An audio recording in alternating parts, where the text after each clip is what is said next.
Working with fibromyalgia can be a challenge. And I should know, being as I did work full time. However, I did have to take some time off for, well, when I had a flare, bad flare, I would have to take some time off in order to recover and get back to work. And I did work full time as well as helping my husband with his business. My name is Lynn Ann Galloway, and I was diagnosed with fibromyalgia probably over 20 years ago now. And I have learned some things to that have helped me to be able to manage and enjoy life with fibromyalgia. So one of the things I was very fortunate was that my employer was willing to let me have flexible hours. So mornings, and I'm sure it's probably the same with you, mornings are very difficult.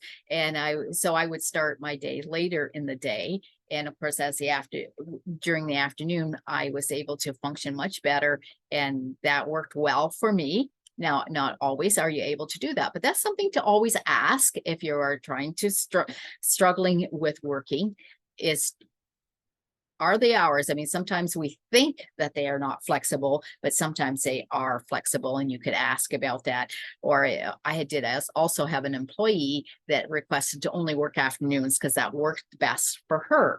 So she did an evening shift all the time. Working part-time, sometimes just working a couple of days a week gives you time in between days that you can work if you financially are able to do that. Or sometimes you can go into your workplace for a couple days a week and work from home some of the others, or all the time from home if you have a type of job that you can do that with. So now if you are choosing to work from at home, there's a few things you might want to consider before you do that. Number one, do you have a space to do that? Number two, is it going to be flexible? Because even though you're saving the energy of going into the travel time to where you're working and having to get dressed and all that kind of stuff, there might be days that you still can't do it, or times of the day you can't. So you want to make sure that it is flexible, and making sure that they are that they are aware of your requirement for some accommodation. Now, the other thing if your office space at home, you want to make sure that you can have it so they have good alignment, because you don't want to upset your body by being in poor alignment in causing muscle strain because of the way you're sitting.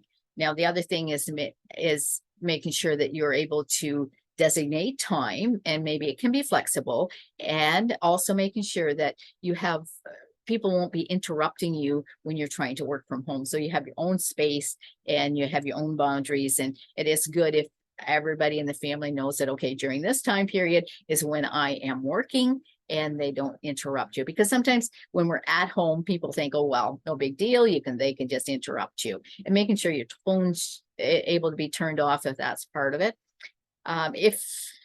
If you're not able to do your job at home, what are the other options? Like if you feel like where you are right now isn't working for you, well, there's lots of things that you can do. You can do, well, it kind of depends on your skill level. Like there's data entry that can be done. There's administrative things that can be done, emails, those kind of things, calling people. If you're in like sales, there's certainly lots of opportunity. People will, other companies would have you be able to do sales from home.